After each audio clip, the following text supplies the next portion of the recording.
મુક્તિ બંધન ભાગ 2 ચેપ્ટર 44 કફ પરેડની 17 માળની ડાયમંડ હોટલ ટોચના 3 માળનો ઉપયોગ માત્ર વીઆઈપી પેશન્ટ માટે જ થાય છે. સરકારી અવરોધોને કારણે 7 વર્ષની જહેમત અને 78 કરોડના ખર્ચે બંધાયેલી ડાયમંડ હોસ્પિટલને માત્ર ભારતની જ નહીં સમગ્ર એશિયા ખંડની સૌથી અદ્યતન હોસ્પિટલનું બહુમાન પ્રાપ્ત કર્યું છે.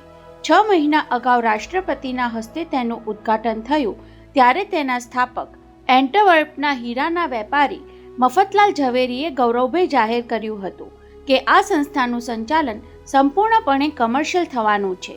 કરોડોનું મૂડીરોકાણ અને ધર્માદા કે સખાવતના આશયથી કર્યું નથી. દરેક બીમાર માટે વિશ્વમાં શ્રેષ્ઠ ગણાતા નિષ્ણાંત તબીબોને અમે સ્ટાફમાં લીધા છે. હવે કોઈ એમ નહીં કહી શકે કે અમારે આ બીમારીનો ઈલાજ કરાવવા વિદેશ જવું પડશે. કેટલાક દર્દીની સ્થિતિ એવી ગંભીર અને નાજુક હોય છે કે એમને વિદેશ સુધી લઈ પણ ન જઈ શકાય.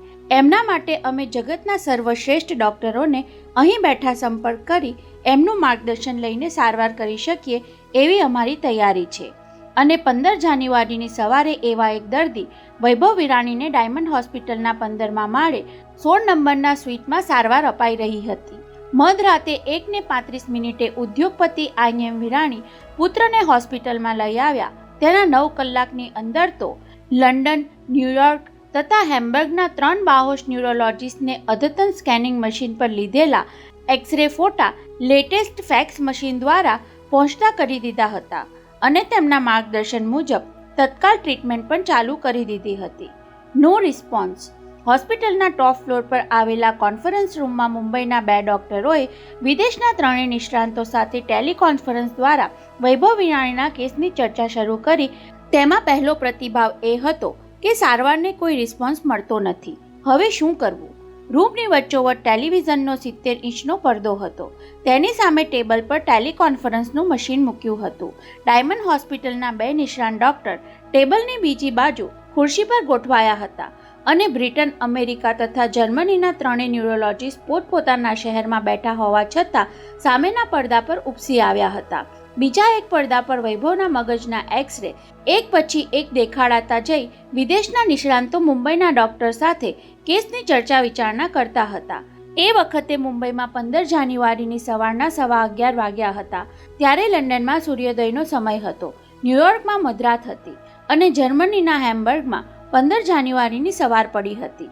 જગતના 4 મહાનગરોમાં બેઠેલા ડોક્ટરો સ્થળ અને કાળના ભેદ મિટાવીને વૈભવ વિરાણીને મૃત્યુના મુખમાંથી પાછો વાળવાની મસલતમાં રોકાયા હતા.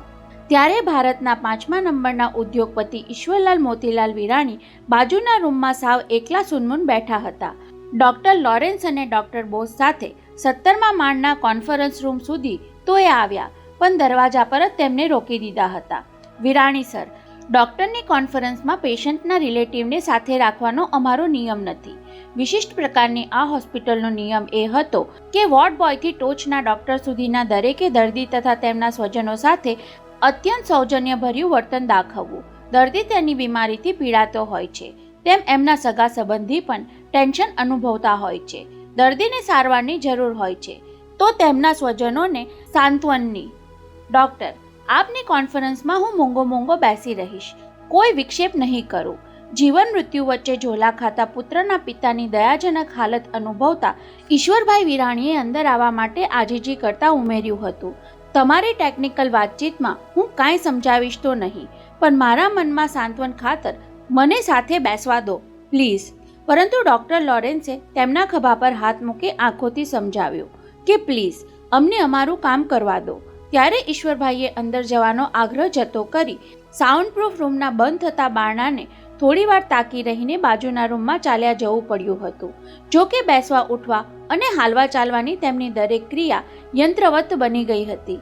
વારંવાર કાંડા ઘડિયાળમાં જોઈ લેતા હોવા છતાં ક્યારેક સમય જાણે સાવ થંભી ગયો ત્યારે માનસપટ પર એકનું એક દ્રશ્ય ઉપસીને ફ્રીઝ થઈ જતું. ઊંધી વળી ગયેલી મર્સિડીઝ કાર અને તેનાથી થોડે દૂર પોટલાની જેમ તૂટ્યું વાળીને પડેલો વૈભવનો દેહ. એ દ્રશ્ય પોતે જોઈ કેમ શક્યા, જીરવી કેમ શક્યા? અરે, એ વખતે પોતામાં એટલું બળ ક્યાંથી પ્રકટ્યું કે જુવાનજોત પુત્રને ઉંચકીને કારમાં નાખી શક્યા? મતીબહેર મારી જાય એવી અવસ્થા છતાં વૈભવને સીધા ડાયમંડ હોસ્પિટલમાં લઈ આવવાનું કઈ રીતે સૂચ્યું અને અકસ્માતની જાણ કરનાર પોલીસને કેસની વિધિ કરવાનો નિયમ સમજાવ્યો ત્યારે પોલીસ કમિશનરને ફોન જોડી તાબડતોબ હોસ્પિટલમાં બોલાવી લેવા જેટલી સ્વસ્થતા કેમ જાળવી શક્યા? શું આ બધું પોતે કર્યું હતું? લોહીથી લથબથ થયેલા, સુદબુદ ગુમાવી બેઠેલા પુત્રને જોતા જ પોતે ભાંગી કેમ ન પડ્યા? યે વૈભવ વિરાણી કે ઘર કા ફોન હૈ? મધરાતે અનેકવાર ઘંટડી વાગ્યા પછી પોતે જ ફોન ઉપાડ્યો ત્યારે સામેથી આટલા શબ્દો કાને પડતા જ કાંઈક અઘટિત બન્યાના અંદેશાથી એમણે પૂછ્યું હતું. હા, મેં ઉદ્યોગપતિ વિરાણી બાત કરતા હું, કહી તરત સુધારી લીધું હતું. મેં ઉનકા પિતા બાત કરતા હું. તો આપ જલ્દી રીગલ સિનેમા કે પાસ આઈએ. હવાલદાર કદાચ જાણી ગયો હશે કે આ બહુ મોટા ઘરનો મામલો છે એટલે અદબથી બોલવા લાગ્યો હતો. આપકે બેટે કા કાર એક્સિડન્ટ હુઆ હૈ. કબ? कैसे? એવું પૂછતા પૂછતા દરેક એક્સિડન્ટમાં પૂછવાનો મહત્વનો પ્રશ્ન એમણે પૂછી લીધો હતો. ઉસકી હાલત કેસી હૈ? માલુમ નહીં.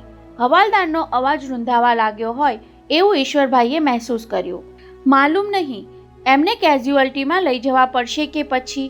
એટલું સાંભળતા જ ફોન મૂકીને એ લિફ્ટ તરફ દોડ્યા હતા.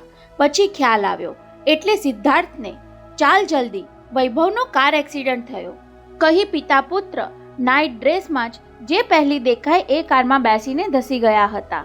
Sir, it's over. ઓવર? ખતમ? ઈશ્વરભાઈ તંદ્રામાંથી જાગ્યા હોય તેમ દરવાજે ઊભેલા ડૉક્ટર બોઝ સામે આંખો ફાડી જોતા રહ્યા. પછી યાદ આવ્યું કે ડૉક્ટર કોન્ફરન્સ ઓવર થઈ એમ કહી રહ્યા હતા. ડૉક્ટર, શું કહે છે એ લોકો? પગમાં ઉત્કંઠાનું જોર આવ્યું હોય તેમ ઊભા થઈને એ ડૉક્ટર બોઝ પાસે પહોંચી ગયા. ચાલો આપણે નીચે જઈએ. તેમના ખભા પર હાથ મૂકીને ડૉક્ટરે પગ ઉપાડ્યા ત્યારે ઈશ્વરભાઈ કરી શક્યા નહીં. તેમના સ્પર્શમાં આશાનો સંદેશ છે કે આશ્વાસનનો? દર્દીના સ્વજનના મનમાં ઉલ્કાપાત મચ્યો હોય ત્યારે ડૉક્ટર સ્વસ્થતાપૂર્વક વર્તે એ સ્થિતિ સાવ સહજિક હોવા છતાં સામેવાળાને કેટલી બધી અસહ્ય લાગતી હોય છે. ડૉક્ટરની ખામોશીમાં ખરખરો હશે એવો જ ભ્રમ તેમને પડે પડે ભોંકાતો રહે છતાં જોર દઈને બોલી શકે નહીં કે કાંઈક તો કહો, જે હોય તે બોલી નાખો ને. આવા સંજોગોમાં એક પડે માણસ ઈશ્વરની દયા યાચતો હોય છે તો બીજી પડે તેને કોસતો હોય છે. અરે, તું આવો ક્રૂર કેમ બન્યો? 1516 નંબરના સ્વીટનું બારણું ઉઘાડી ઈશ્વરભાઈ ડૉક્ટર સાથે દાખલ થતા દેખાયા એ જ ક્ષણે અંદર બેઠેલા 6 જણાએ સળવળી જઈને તેમની સામે આશાભરી મીટ માંડી. મોતીલાલ માસ્તર ખિન્ન ચહેરે નાના પૌત્ર સિદ્ધાર્થની બાજુમાં બેઠા હતા અને રતનબા ચારુ વહુને પડખામાં લઈને તેમને હિંમત આપતા હતા.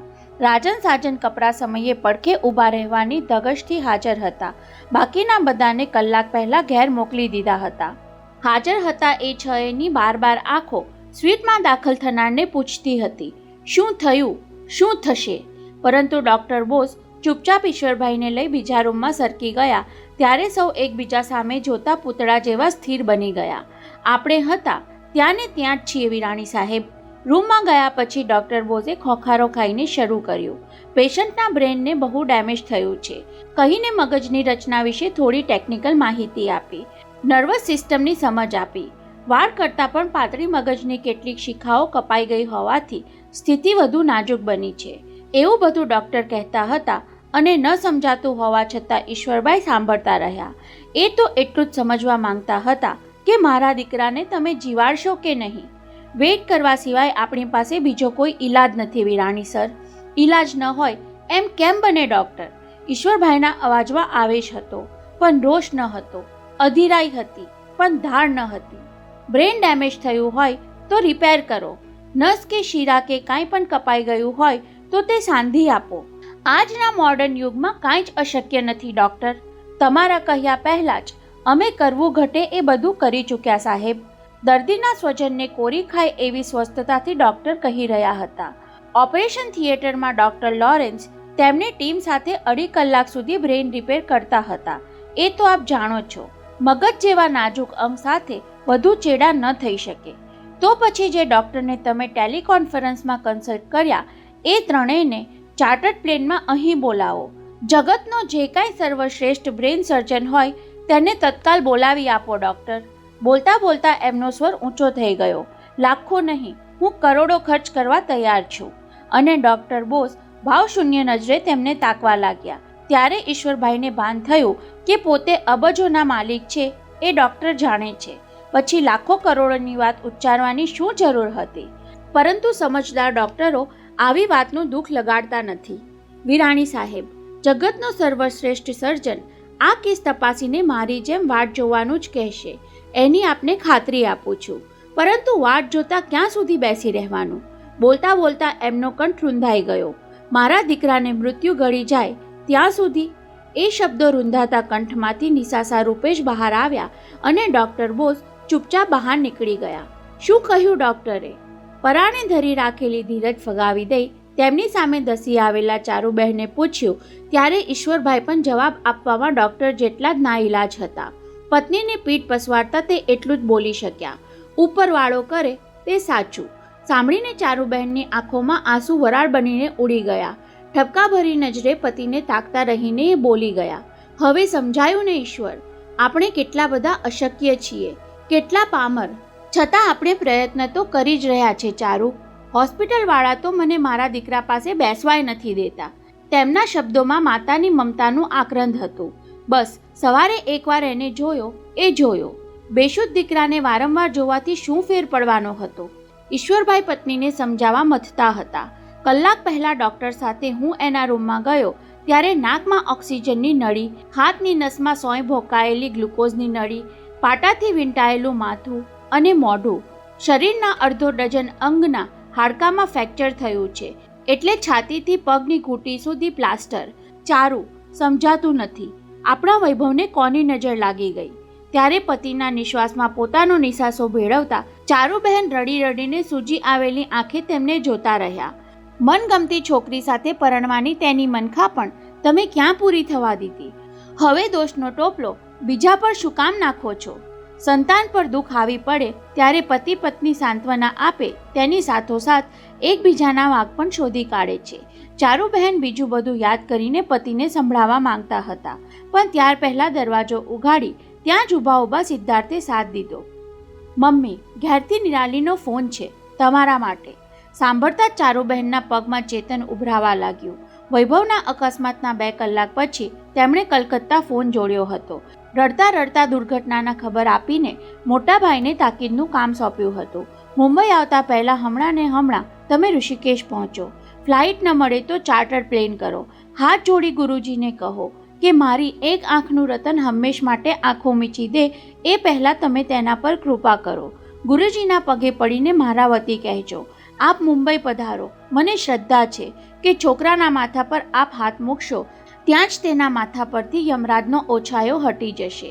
આપની દૈવી શક્તિનો મને આપે એકવાર અનુભવ કરાવ્યો છે. બસ ફરી એકવાર હું આપની પાસે મારા પુત્રનું જીવનદાન માંગુ છું. ઘેરથી નિરાલીએ એ બારામાં જ કાંઈક ખબર આપવા ફોન કર્યો હશે એવા અનુમાન સાથે એ ઉતાવળા પગલે પહોંચી ગયા. પુત્રીને તેમણે તાકીદ કરી હતી, ગુરુજી વિશેની કોઈ વાત તારા ડેડીને કહેવી નહીં. એ તેમના માટે કાંઈ અજુગતું બોલી નાખશે તો સંતની નિંદાનું પાપ લાગશે. મમ્મી, હરદ્વારથી મામાનો ફોન હતો. હાશ. ચારુબહેને 10.25 કલાક પછી પહેલીવાર હાશકારો વ્યક્ત કર્યો. એ હરદ્વાર પહોંચી પણ ગયા. હા, કલકત્તાથી સવારે દિલ્હીની ફ્લાઇટ લીધી અને ત્યાંથી એર ટેક્સી મળી ગઈ એટલે હરદ્વાર પહોંચીને અહીં ફોન કર્યો. કહેતા હતા કે બહેનને જાણ કરજે, અડધા કલાકમાં ઋષિકેશ પહોંચીને ગુરુજીને મળું છું. તારે મામાને કહેવું હતું ને કે ગુરુજીને માત્ર મળવા માટે તમને નથી મોકલ્યા, એમને સમજાવીને અહીં લાવવાના છે. મમ્મી, એમને અહીં બોલાવવાથી શું ફેર પડે? નિરાલી, તું તારા ડેડીની જેમ. ઠપકો આપતા અટકી જઈ ચારુબહેને દીકરીને સમજાવટથી કહ્યું, નિરાલી, તું એમની યોગ શક્તિથી અજાણ છે. એ પરમ તપસ્વી તો મર્દાને બેઠા કરી દેવાની શક્તિ ધરાવે છે. મેં નજરો નજર જોયું છે દીકરી. ભલે તું કહે એ સાચું. માતાનું મન રાખવા કહીને નિરાલીએ ફોન મૂકી દેતા પહેલાં જાણ કરી, અહીં એવરી સેકન્ડ ફોન રણક્યા કરે છે. એક સાથે 4 ફોન વાગે ત્યારે મારે અને ભાભીએ ઊંચકવા માટે દોડાદોડ કરવી પડે છે. દરેક એક જ વાત પૂછે છે, વૈભવ વિરાણીને આ શું થઈ ગયું? હવે તું જ કહે મમ્મી, કેટલાને જવાબ આપવા? શું થાય બેટી? મોટા ઘરના સારા કે નરસા પ્રસંગે માણસો લાગણીથી પૂરછા કરે તેમ કૌતુક પણ દર્શાવે. ફોન રાખી દઈ ચારુબહેન સાસુને કહેવા જતા હતા કે મારા ભાઈ ગુરુજી પાસે ઋષિકેશ પહોંચી ગયા. હવે મને વૈભવ માટે થોડી આશા બંધાણી. પરંતુ એ રતનબા પાસે પહોંચે એ પહેલા દરવાજો ઉઘડ્યો અને પોલીસ કમિશનર નરીમાન સાહેબ દાખલ થતા દેખાયા. સૌને નમસ્તે કરીએ ઈશ્વરભાઈ પાસે અંદરના રૂમમાં ગયા. નિરાલીના લગ્ન પ્રસંગની ખુશાલી રૂપે વિરાણી પરિવાર તરફથી કમિશનરની પત્ની માટે ઈશ્વરભાઈએ સોનાના ઘરેણાનો 10 તોલાનો સેટ મોકલ્યો. ત્યારથી નરીમાન આ કુટુંબ પ્રત્યે કૂણી લાગણી ધરાવતા થઈ ગયા. એટલે જ તો વૈભવના અકસ્માતનો ફોન મળતા રાત્રે 2:15 વાગ્યે હોસ્પિટલ આવી પહોંચ્યા હતા અને પોલીસ ખાતાની વિધિને કારણે પેશન્ટને તત્કાલ સારવાર આપવામાં વિલંબ ન થાય એવી તેમણે ચીવટ રાખી હતી. આવો કમિશનર સાહેબ. શૂન્ય મયસ્ક બેઠેલા ઈશ્વરભાઈએ બેઠા બેઠા જ આવકાર આપીને પૂછ્યું, શું રિપોર્ટ લઈ આવ્યા? મારો રિપોર્ટ કહેતા પહેલા બપોરના છાપાનો રિપોર્ટ તમને આપો, કહી તેમના ખોળામાં આફ્ટરનૂન મૂકી તેમાં છપાયેલા અહેવાલનો સાર કહેવા લાગ્યા. તમારા ચિરંજીવી રાત્રે એક્ટ્રેસ સબીનાની પાર્ટીમાં ચિક્કાર પીને બાંદ્રાથી લગભગ 12 વાગ્યા પછી નીકળ્યા હતા. અકસ્માતને કારણે ઉથલી પડેલી મર્સિડીઝ કારના સ્પીડોમીટરનો કાંટો 110 કિલોમીટરની ઝડપ પર હતો. મરીન ડ્રાઈવને એક માણસને હડફેટમાં લીધા છતાં માનવતાની દ્રષ્ટિએ પણ ઉદ્યોગપતિના આ પુત્રે કાર થોભાવી નહીં. અરે ત્યાર પછી પણ કારની સ્પીડ ઘટાડી નહીં, તેનું પરિણામ પોતાની જ કારના એક્સિડન્ટમાં આવ્યું. એ સૌ કોઈએ ધડો લેવા જેવી દુર્ઘટના છે. 12 વાગ્યે બહાર પડી જતા છાપાનો એ અહેવાલ સાંભળીને ઈશ્વરભાઈના મુખની રેખા તંગ થઈ ગઈ. આ છાપાવાળા દરેક બાબતમાં પોતાનું દોહરડા પણ દોહર્યા વિના રહેતા નથી. કાર ચલાવવામાં આજ દિન સુધીનો એનો રેકોર્ડ સાફ છે. અરે બીજાને કચરી નાખેલા માણસોને વૈભવે હોસ્પિટલમાં પહોંચાડ્યાના કિસ્સા પણ બન્યા છે. છતાં આ છાપાવાળાએ ઉપજાવી કાઢ્યું કે કોઈ રાહદારીને હડફેટમાં લઈને એ કાર ભગાવી ગયો. બોલતા બોલતા ઈશ્વરભાઈના અવાજમાં તીખાશ આવી ગઈ. જગતમાં દરેકને શ્રીમંત થવું છે, પણ થઈ શકે નહીં ત્યારે શ્રીમંતો પર દાજ ઉતારવાની કોઈ તક જતી કરતા નથી. આ બે જવાબદાર રિપોર્ટરો પણ આવા જ છે. તમારે તો એમની સાથે રોજનો પનારો પડ્યો વિરાણી શેઠ. તમારી જેમ અમે એમને બે જવાબદાર પણ કહી શકતા નથી. પોલીસ કમિશનર મૂળ વાત પર આવતા પહેલાની પૂર્વ ભૂમિકા તૈયાર કરતા કહી રહ્યા હતા. ઉપર આવતા પહેલા 2 ડઝન જેટલા રિપોર્ટરોએ મને ઘેરી લીધો હતો. હું માંડ છટકી અહીં પહોંચ્યો. એકને જવાબ આપું તો બીજો પીછો પકડે અને જરાક આડું અવળું બોલાઈ જાય તો આવી બને આપણું બંનેનું. એનો અર્થ એવો નહીં કે ખોટું છાપે તેનો તમે ખુલાસો પણ ન કરો. એણે સાવ ખોટું તો નથી છાપ્યું વિરાણી શેઠ. સાંભળીને ઈશ્વરભાઈ ચોંક્યા. તો શું ખરેખર કોઈ રાહદારી વૈભવની કારની હડફેટમાં આવ્યો હતો કમિશનર? વૈભવની કારની હડફેટમાં નહીં, પણ તેની પાછળ ધસી આવતી જીપની હડફેટમાં એ આવી ગયો હતો. તો પછી તમારે છાપાવાળાને એટલી તો સ્પષ્ટતા કરી દેવી જોઈએ ને. એ પહેલાં મારે આપની સાથે ચર્ચા કરી લેવી જરૂરી છે. કમિશનર હવે મૂળ વાત પર આવ્યા. વિરાણી શેઠ, પેલી જીપ તમારા સનની મર્સિડીઝનો પીછો કરતી હતી. હે? ઈશ્વરભાઈના બંને ખભા હલબલી ગયા. પણ વૈભવનો પીછો કોઈ શું કામ કરે? કદાચ આપ નહીં જાણતા હો કે ફિલ્મ એક્ટ્રેસ સબીનાની પાર્ટીમાં તમારા પુત્રે ફિલ્મી સ્ટાઇલથી એન્ટ્રી કરી હતી. ઈશ્વરભાઈ એ જાણી ચૂક્યા હતા. સવારના 6 વાગ્યે હોસ્પિટલમાં આવી ચડેલા ચીનુ ચોકસીને જોઈને તેમને નવાઈ લાગેલી. તને કોણે જાણ કરી? એવી પૂરછાનો જવાબ ચીનુએ સિફતતાથી ઉપાડી લીધો હતો. ખરેખર તો સવારે 5 વાગ્યે ઉઠીને કફ પરેડના જાણીતા ફ્લોરિસ્ટને ચીનુએ ફોન કરેલો કે ઉઘડતી માર્કેટમાંથી 2-5 હજાર રૂપિયાના બેસ્ટ ફ્લાવર ખરીદીને તારે વૈભવ શેઠના નામે હું કહું ત્યાં પહોંચાડવાના છે. ત્યારે પેલાએ વૈભવના અકસ્માતની તેને જાણ કરી એટલે એ દોડતો દોડતો વિરામવિલા પહોંચ્યો. ત્યાંથી ડાયમંડ હોસ્પિટલમાં વૈભવના ખબર પૂછવા ગયો. તેમાં ઈશ્વરભાઈની ઉલટ તપાસમાં સપડાઈ ગયો. એણે કહી દેવું પડ્યું કે સબીનાની પાર્ટીમાં કંઈક અણધાર્યું કરી દેખાડવા માટે વૈભવે હેલિકોપ્ટરમાંથી અગાશીમાં ઉતરવાનું કેવું સાહસ કરી દેખાડ્યું હતું. આવા જોખમમાંથી એ પાર નીકળી ગયો અને પોતાની કારનો જ એક્સિડન્ટ કરી બેઠો. ચીનુ પાસેથી સાંભળેલો હેલિકોપ્ટરનો કિસ્સો નરીમાન કહી રહ્યા હતા, છતાં ઈશ્વરભાઈ અજાણ્યા થઈને સાંભળતા રહ્યા. અને વિરાણી શેઠ, તમારા સનની એ બહાદુરી જ પાર્ટીમાં હાજર રહેલી એક વ્યક્તિ સાથે બોલચાલનું કારણ પણ બની ગઈ. કઈ વ્યક્તિ સાથે કમિશનર? સબીના સાથે ફિલ્મમાં કામ કરતા હીરો દેવદત્તે ટકોર કરી કે હેલિકોપ્ટરમાંથી નીચે ઉતરવાની કામગીરી તો અમારા ફિલ્મના સસ્તા સ્ટન્ટમેન કરી દેખાડે છે. બસ તેમાંથી વાત વધી પડી. એ દેવદત્તના બચ્ચાએ મારા દીકરાનું અપમાન કરવાની હિંમત કરી. ઈશ્વરભાઈએ દાંત ભીસ્યા. સાલા 2% આ ફિલ્મવાળા અમારા પગ પાસે ઊભા રહેવાને લાયક છે ખરા? એ દેવદત્તની ખેર નથી. તેમના બોલવા પર ધ્યાન આપ્યા વિના કમિશનરે સાવ અણધાર્યો સવાલ પૂછી નાખ્યો. વિરાણી શેઠ, તમારો સન કારમાં ગન રાખતો હતો? હા. કેમ? ઈશ્વરભાઈ ઢીલા પડી ગયા, પણ દેખાવા દીધું નહીં. તલેગાંવનો પ્લાન્ટ શરૂ કર્યો ત્યારે વૈભવે 6 મહિના ત્યાં રહેવું પડ્યું હતું. ગામના લોકોને કેટલાકે ચડાવી માર્યા કે આ પ્લાન્ટ ગામના હિતમાં નથી, એટલે એ લોકો રોજ મોરચો લઈને આવતા હતા. સેફટી ખાતર વૈભવે ત્યારે ગનનું લાયસન્સ લીધેલું. પછી તો એ નિશાનબાજીમાં એક્કો બની ગયો અને હંમેશા ગન સાથે રાખીને જ બહાર નીકળતો. પરંતુ એક્સિડન્ટ પછી અમે કારની તલાશી લીધી તો એમાંથી કોઈ ગન નીકળી નહીં. કદાચ વૈભવ પાર્ટીમાં ગન સાથે નહીં લઈ ગયો હોય. લઈ ગયો હતો વિરાણી શેઠ, કમિશનરે ફોડ પાડ્યો. પેલા હીરો સાથે બોલાચાલી થઈ ત્યારે વૈભવે ચેલેન્જ ફેંકેલી કે આકાશમાં ઉડતા પતંગ સાથે બાંધેલા ફાનસનું તું નિશાન લઈ આપ તો તને ખરો ગણું. એ માટે તેણે પોતાની કારમાંથી ગન લઈ આવવાનું કોઈને કહ્યું પણ ખરું. પરંતુ સબીનાએ વચ્ચે પડીને ત્યાં જ વાત અટકાવી દીધી હતી. આ બધું એ બાઈને પાપે તો થયું કમિશનર. ફરી નરીમાન સાહેબે પોતાના બોલવા પર ધ્યાન આપ્યા વિના આગળ ચલાવ્યું. એનો અર્થ એવો થયો કે સબીનાના ઘરના કમ્પાઉન્ડમાં પાર્ક કરેલી મર્સિડીઝમાં ગન હતી, પણ એ ત્યાંથી નીકળ્યો ત્યાર પહેલાં તેની ગન કોઈએ તફડાવી લીધેલી. મર્સિડીઝ કાર એમ કોઈનાથી ખુલે નહીં કમિશનર. બરાબર, પણ કારની ચાવી સબીનાના વોચમેન પાસે હતી. તો એ બાઈએ જ કારમાંથી ગન ઉઠાવી લઈ પેલા દેવદત્તને વૈભવનો પીછો કરાવવા મોકલ્યો હશે. કહેતા ઈશ્વરભાઈની જીભ કચરાઈ ગઈ. સાલી હરામજાદી. શેઠ, આમ ઉશ્કેરાઈ ન જવાય. ઉતાવળે ગલત અનુમાન બાંધી ન દો. અત્યારે હું સબીનાને ઘેરથી જ સીધો અહીં આવું છું. શું કહ્યું એ બાઈએ? હું ગયો ત્યારે એ બેહોશ હતી. કમિશનરના અવાજમાં હમદર્દી આવી ગઈ. તે ઈશ્વરભાઈને રૂચ્યું નહીં, છતાં સંભળાવતા રહ્યા. કાર એક્સિડન્ટના ખબર એને છેક 10 વાગે મળ્યા. તે પણ આ આફ્ટરનૂનના રિપોર્ટરે ફોન કર્યો ત્યારે એ બિચારીને જાણ થઈ અને સાંભળતા જ ફોનના રિસીવર સાથે જ ચક્કર ખાઈને નીચે પડી ગઈ હતી. ફિલ્મવાળાને આવા બધા નાટક કરતા બહુ આવડે. ઈશ્વરભાઈ કોઈ પણ હિસાબે સબીનાને સારી ચિતરવા દેવા માંગતા ન હતા. હું એને ઘેર પહોંચ્યો ત્યારે ડૉક્ટર ઇન્જેક્શન આપીને ગયા હતા, એટલે મેં તેના ફાધર બલદેવ સહાની પાસેથી બધી વિગત મેળવી. એ બિચારા બોલતા બોલતા સતત રડતા રહ્યા હતા. આ વખતે સબીનાના બાપ વિશે ટકોર કરવાનું ઈશ્વરભાઈએ ટાળ્યું, એટલે કમિશનરે તેમને ચોંકાવી દેતા સવાલ પૂછ્યો.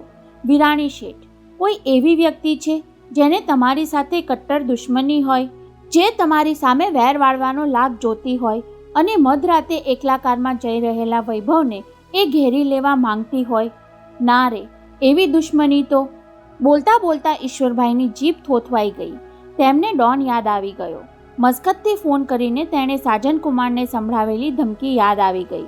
પરંતુ પોલીસ કમિશનરને એની જાણ કરવા જાય તો સબીનાની કારમાં ટાઈમ બોમ્બ મૂકવાના કાવતરાનો ભેદ ખુલી જાય. કદાચ એવું પણ બને કે જીપમાં પીછો કરનારા વૈભવનો જાન લેવા માંગતા ન હોય.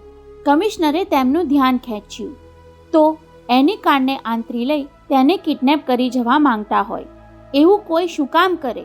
ઈશ્વરભાઈ દલીલ કરવા જતા હતા, પણ ગૌરવના અપહરણનો કિસ્સો તાજો જ હતો અને નરીમાન સાહેબ તેનાથી વાકેફ હતા, એટલે વૈભવને કોઈ શું કામ કિડનેપ કરે એવું કહેવાનું વ્યર્થ હતું. અબજપતિ બાપના બેટાને કિડનેપ કરી જવાને તેના બદલામાં કરોડો રૂપિયા પણ માંગી શકે, અને લગ્નને દિવસે નિરાલીનું ઝવેરાત લૂંટવામાં નિષ્ફળ રહેલો ડોન આવું કંઈક કરે તો એમાં નવાઈ નહીં. એનો અર્થ એ થયો કમિશનર સાહેબ કે તમે પેલા દેવદત્તને બદલે બીજા કોઈ તરફ આંગળી ચીંધવા માંગો છો. તમે પણ સબીનાના બાપની વાતમાં આવી ગયા કે? પોલીસે તો પોતાને મળેલી બાતમીને આધારે આગળ વધવાનું હોય છે શેઠજી. 10 તોલાનો સેટ ન મળ્યો હોત તો કદાચ કમિશનર નરીમાન આટલી મીઠાશથી બોલ્યા ન હોત. જીપની હડફેટમાં આવનાર માણસ પાસેથી અમને જાણવા મળ્યું કે ઉઘાડી જીપમાં 5-7 માણસો બેઠા હતા. એ લોકો ચિલ્લાતા હતા કે જલ્દી ભગાવ, તેજ ભગાવ, કાર કો ઓવરટેક કર લો, કઈ કમિશનરે ઉમેર્યું. એ જીપનો તો અમે પત્તો લગાડી પણ દીધો. કમિશનર ધીમે ધીમે આગળ વધતા હતા. વૈભવની કાર અકસ્માતનો ભોગ બની એટલે પીછો કરવાનું છોડી જીપ ફ્લોરા ફાઉન્ટેન તરફ વળી ગઈ અને ત્યાંથી નાગપાડા પહોંચીને પીછો કરનારાઓ જીપ છોડીને નાસી ગયા. તમને કઈ રીતે ખાતરી થઈ કે એ જીપે જ પીછો કર્યો હતો? એમ જ પૂછવા માંગો છો ને આપ? કમિશનર ઠાવકાઈથી કહી રહ્યા હતા. શેઠજી, જીપના બમ્પર પર લોહીના ડાઘા હતા, જે હડફેટમાં આવનાર માણસના લોહી સાથે અમે મેળવી જોયા. તો પીછો કરનારાઓનો પત્તો તરત જ લાગી જશે. કદાચ. થોડીવાર તેમની સામે જોતા રહી કમિશનરે હળવેકથી ઉમેર્યું, જો આમાં અંડરવર્લ્ડના કોઈ માફિયાનો હાથ હોય, ડોન જેવા કોઈ દાદાનો હાથ હોય, તો એમના સાગરીતોને પકડવાનું અમારા માટે એટલું આસાન નહીં હોય. ડોનનું નામ પડતા જ ઈશ્વરભાઈએ વાતને ત્યાં જ થંભાવી દેવાની પેરવી કરી. તમે ગમે તે કહો કમિશનર, પણ પેલા હીરો અને પેલી હરામજાદી માટેની મારી શંકા જરાય ઓછી નહીં થાય. તમે હીરો દેવદત્તનું જ નામ લીધું હોય તો હું ઇનકાર ન કરત, પણ સબીના? કેમ, સબીના દેવની દીકરી છે? દેવની દીકરી નહીં, દીકરી તો બલદેવની છે. વ્યંગ ન લાગે એ રીતે બોલી જઈ કમિશનરે ઉમેર્યું. વૈભવના અકસ્માતનો આઘાત કદાચ તમારા જેટલો નહીં, તો પણ એ છોકરીને બહુ આઘાત લાગ્યો છે, અને એટલે જ એ લોકનિંદાની પરવા કર્યા વિના એની ખબર પૂછવા અહીં સુધી આવી છે. અહીં? ઈશ્વરભાઈ આવેશમાં ઊભા થઈ ગયા. ઇમ્પોસિબલ. હું જોઉં છું કે એ અહીં સુધી કેમ પહોંચે છે. મારી રજા સિવાય કોણ એને વૈભવ સુધી પહોંચવા દે છે? હું પણ એમ જ માનતો હતો શેઠજી, પણ મારી હાજરીમાં સબીનાના ફાધરે હોસ્પિટલના ડીનને ફોન કર્યો અને સબીના પેશન્ટને મળવા આવે છે એવું કહ્યું ત્યારે સામેથી શી ઇઝ વેલકમનો જવાબ મળ્યો. પણ એને વેલકમ કહેવાનો હોસ્પિટલવાળાને કયો અધિકાર છે? હોસ્પિટલવાળાની તો ખબર નહીં, પણ સબીનાનો આ હોસ્પિટલ પર એટલો જ અધિકાર છે. કહેતા કમિશનરે જવા માટે પગ ઉપાડ્યા. કદાચ આપને જાણ નહીં હોય વિરાણી શેઠ, શ્રીમંતોની આ હોસ્પિટલમાં 50 ફ્રી બેડ રાખ્યા છે. તેમાંથી 10 બેડનો તમામ ખર્ચ આ સબીના તરફથી નિયમિત મળ્યા કરે છે. કહીને કમિશનર તો ચાલ્યા ગયા અને ઈશ્વરભાઈ ધુઆપુઆ થતાં હોઠ કરડતા રહ્યા. વિફરેલા વાઘણની જેમ 2 મિનિટ રૂમમાં લટાર મારીને તેમણે ડૉક્ટર બોઝનો સંપર્ક કરવા ઇન્ટરકોમનું બટન દબાવ્યું તો સામેથી ડૉક્ટરના મદદનીશનો જવાબ મળ્યો. હમણાં ડૉક્ટર સાહેબ કોઈ ગેસ્ટને 1 મિનિટ માટે 1516માં લઈ ગયા. ત્યાંથી એ આપને જ મળવા આવવાના હતા. Dam it. રિસીવર પછાડતા ઈશ્વરભાઈ લાલગુમ ચહેરે બહાર નીકળ્યા. સૌ કોઈ તેમનું એ રૌદ્ર સ્વરૂપ જોઈને ડઘાઈ ગયા. પણ કોઈ કાંઈ પૂછે ત્યાર પહેલાં એ વૈભવની રૂમમાં જવા માટે બહાર નીકળ્યા ત્યાં જ 1516 નંબરથી બહાર નીકળતી સબીના દેખાઈ. ઈશ્વરભાઈ એવા જોરથી ધસી ગયા હતા કે તેની સાથે અથડાઈ જતા જરા માટે રહી ગયા. આ સબીના, જેના સૌંદર્યના બહુ વખાણ સાંભળ્યા હતા, ટેલિફોન પર જે તુખામી ભરી ભાષામાં પોતાને ધમકી આપતી હતી, એ સબીના સાવ આવી ગરીબડી છે? એનો ચહેરો આવો ફિક્કો છે? એની આંખો આટલી નિસ્તેજ? એ જ વખતે સબીના ગરદન ચુકાવીને નીચું જોઈ ગઈ એટલે ઈશ્વરભાઈનો ક્રોધ ભભૂકી ઉઠ્યો. શું કામ આવી અહીંયા? વૈભવની હાલત જોઈ લીધી? તેની તે કેવી હાલત કરી છે એ જોઈ લીધું? વડીલ. ખબરદાર, મને વડીલ કહ્યો છે તો? આજુબાજુમાં કોઈ દેખાતું ન હતું એટલે ઈશ્વરભાઈને અવાજ કાબૂમાં લેવાની જરૂર ન લાગી. વડીલ કહીને વહાલી થવાનું નાટક મારી પાસે નહીં ચાલે. વિરાણી શેઠ. સબીનાએ સંબોધન સુધારી લીધું, પણ તેના અવાજમાંથી તો દરદર ટપકતું હતું. આપને કેટલો બધો આઘાત લાગ્યો હશે એ હું સમજી. તારી પોકળ હમદર્દીની મારે કોઈ જરૂર નથી. ઈશ્વરભાઈ તાડુક્યા. અહીં આવીને ભવાડા કરવાની પણ કોઈ જરૂર ન હતી. જે માણસનું મેં પડખું સેવ્યું છે એને જોવા માટે એકવાર નહીં વારંવાર આવીશ. વૈભવના ડેડી. તેના એ મક્કમ અવાજે ઈશ્વરભાઈના ક્રોધને પરાકાષ્ઠાએ પહોંચાડી દીધો.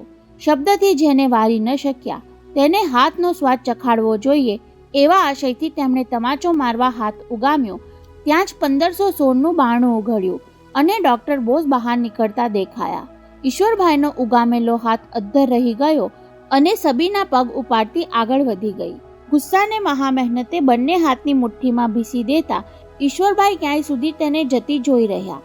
પછી ડૉક્ટર બોઝનો હાથ તેમના ખભા પર પડ્યો. સર, ચાલો સ્વીટમાં, તમને એક ખાસ વાત કહેવાની છે.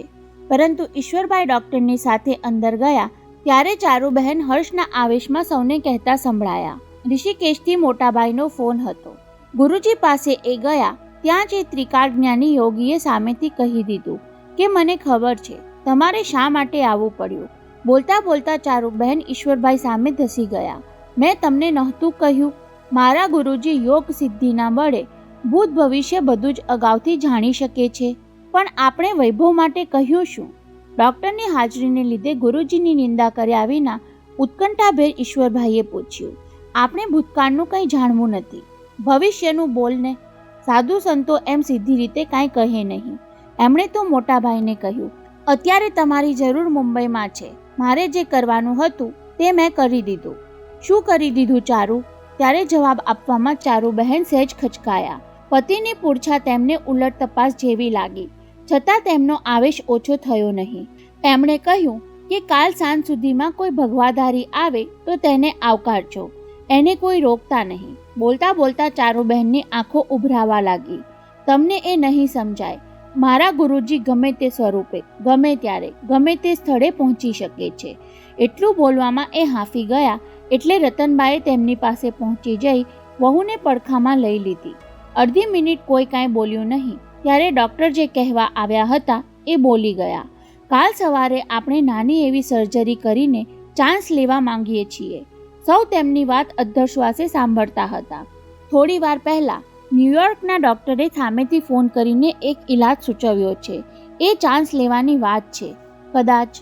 અને એટલું સાંભળતા જ ચારુબહેનનો આવેશ ફરી જોર કરી ઉઠ્યો. મેં નહોતું કહ્યું? ગુરુજી ત્યાં બેઠા બધું જ કરી શકે એમ છે. હજુ તો એમનો સંદેશો આવ્યો ત્યાં ડૉક્ટરને ઈલાજ સૂજી ગયો, અને હવે એ આવશે ત્યારે તો. બોલતા બોલતા ફરી એમનો કંઠ રૂંધાઈ ગયો અને ઈશ્વરભાઈએ ફરી ટકોર કરી લીધી. ચારુ, ડૉક્ટરની મહેનતનો જશ તારા ગુરુજીને આપ એ સારું ન કહેવાય. અને તું જેમની આશા રાખીને બેઠી છે એ તો પોતે ક્યાં આવવાના છે?